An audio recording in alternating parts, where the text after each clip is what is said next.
Imagina que a Joana vai pegar dinheiro emprestado no banco. Ela precisa de R$1.000 hoje para comprar um remédio super caro que não tem no SUS.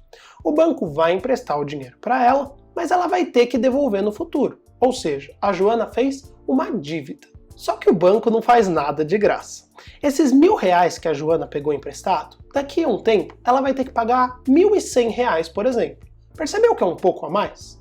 Esse dinheiro a mais que a Joana está tendo que pagar é o que a gente chama de juros, que é o que o banco está cobrando para ter emprestado dinheiro para ela. Eu sou o Lucas e nesse vídeo a gente vai falar um pouquinho mais sobre juros. Agora imagina que a Joana esqueceu de pagar os R$1.100 no final do primeiro mês. No final do segundo mês, ela vai ter que pagar não só R$1.100, mas R$1.200, por exemplo. Lembrando que esse é o exemplo da Joana, os números podem variar de caso a caso. A dívida da Joana está aumentando. Se ela ficar 8 meses sem pagar, por exemplo, menos que o tempo de uma gravidez, ela já vai ter que pagar R$2.000. É o dobro do que ela pegou emprestado. Bastante, né? Se ela ficar 1 ano e meio sem pagar, o banco vai cobrar mais de R$5.000, é mais de 5 vezes o que ela pegou emprestado.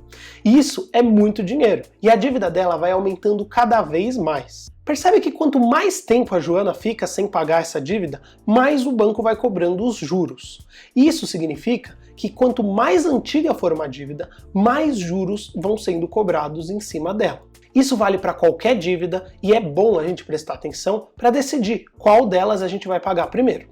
A boa notícia é que quanto mais antiga é a dívida, mais são as chances que a gente tem de renegociar essa dívida, ou seja, fazer um novo combinado de como a gente vai repagar o banco ou a instituição. Mas é muito importante lembrar, a renegociação tem que ser o nosso último recurso. É muito importante a gente tentar pagar as dívidas antes de ficar com o nome sujo ou ficar uma dívida que a gente não consegue pagar mais. Tem um vídeo aqui na pila falando mais em detalhes sobre o processo de renegociação de dívidas.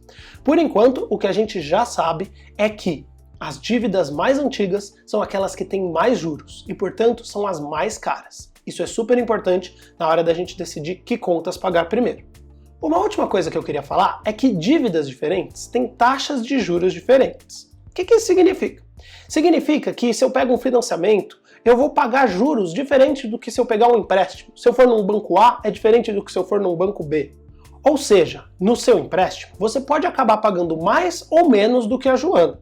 Isso vai depender da taxa de juros, que é um número. Quanto maior a taxa de juros, mais o banco cobra da gente para emprestar o dinheiro. Por isso, na hora de escolher e de comparar as nossas dívidas, a gente escolhe aquelas com as menores taxas de juros. É o que a gente está procurando. Ah, e vale ficar de olho nas letras pequenas do contrato, porque às vezes elas podem esconder outras taxas de juros e deixar as nossas dívidas mais caras ainda. Na dúvida, sempre vale conversar com alguém de confiança. Você pode também falar com um consultor Pila, por exemplo. Ele vai adorar te ajudar. Beleza? Por hoje é só, pessoal.